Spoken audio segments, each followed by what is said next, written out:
परमेश्वर को भेंट देने पर 3 अद्भुत कहानियां। बाइबल में ज्ञान के अथाह भंडार छिपे हुए हैं। प्रभु यीशु ने कहानी के माध्यम से लोगों को स्वर्ग की कठिन बातों को बड़ी ही सरलता से बताया और जीवन के रहस्य को उजागर किया है। आज हम उन सारगर्भित घटनाओं एवं शिक्षाप्रद कहानियों को पढ़कर उसे जीवन में लागू करेंगे। तो आइए शुरू करते हैं बाइबल की कहानी हिंदी में। पहला, परमेश्वर दया करता है। हम इस संसार में 2 प्रकार के लोगों को देख सकते हैं। पहले अमीर, जिन्हें समाज में अच्छा सम्मान मिलता है, और दूसरा गरीब का, जिसका समाज में कोई स्थान नहीं होता।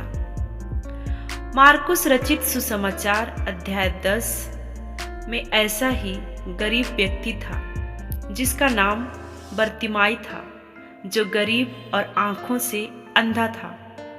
उसे समाज के कुछ लोग तुच्छ मानते और डांटते फटकारते थे। उसके माता पिता भी उससे प्रेम नहीं करते थे, बल्कि उसे भीख मांगने के लिए रास्ते के किनारे छोड़ दिया करते थे। एक दिन उसके गांव के उस मार्ग में स्वयं यीशु मसीह अपने शिष्यों के साथ जा रहे थे। इस भिखारी बरतिमाई ने सुना था यीशु जीवन में चंगाई देता है, अंधों को आंख और कोढ़ियों को चंगाई देता है।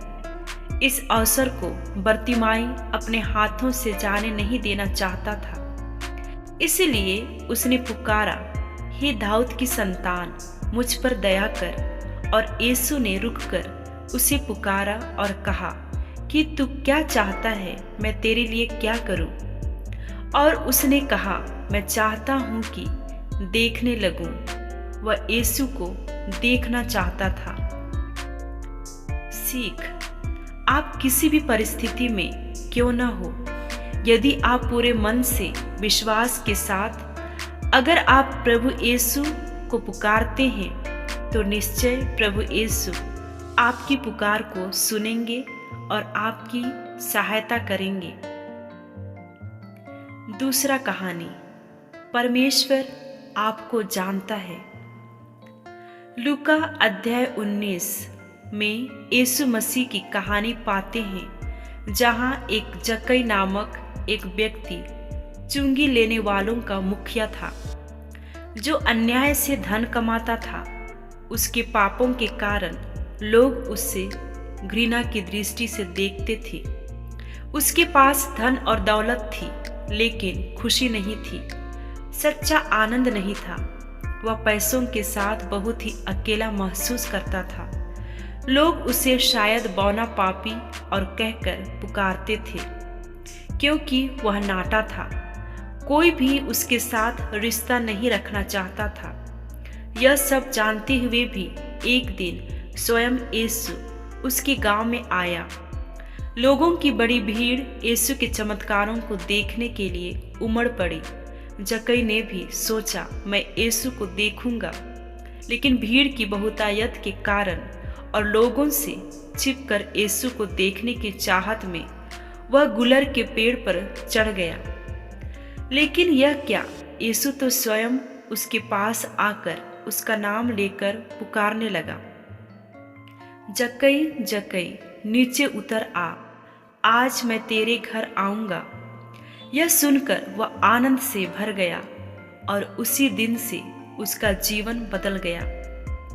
सीख, आप कैसी भी परिस्थिति में क्यों न हो, परमेश्वर आपको जानता है और आपको नाम लेकर पुकारता है।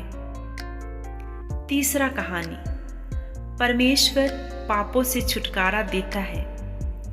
यूहन्ना अध्याय 4 में एक सामरी स्त्री थी, जिसे समाज ने पाप के दलदल में धकेल दिया था। उस स्त्री को किसी ने सच्चा प्यार नहीं दिया। उसे 5 पति छोड़ चुके थे। इस पाप के कारण वह बड़ी घुटन भरी जिंदगी जी रही थी। समाज से अलग, लोगों से छिपकर अपना जीवन बिता रही थी। वह स्वयं भी उस पाप भरी जिंदगी को अपना सब कुछ मान ली थी, क्योंकि वह अब जिस व्यक्ति के साथ जीवन बिता रही थी, वह रह रही थी, वह उसका पति नहीं था। यह स्त्री छिपकर दोपहर के समय पानी भरने आया करती थी, जब सभी अपने अपने घरों में रहते थे। सामान्य रूप से लोग सुबह या शाम को पानी भरने कुएं में आते थे। एक दिन जब वह दोपहर को पानी भरने आई, तब यीशु मसीह भी उसके गांव आए और उससे पानी मांगने के बहाने बातें करने लगे, और उस स्त्री की सभी बातें प्रकट कर दिए गए और उसे उसके पापों से छुटकारा दे दिया। उस स्त्री ने सारे गांव में जाकर सभी लोगों को बताया कि यही मसीहा है जो पापों से छुटकारा देते हैं। सीख: प्रभु यीशु हमारे सभी पापों से हमें छुटकारा दिला सकते हैं।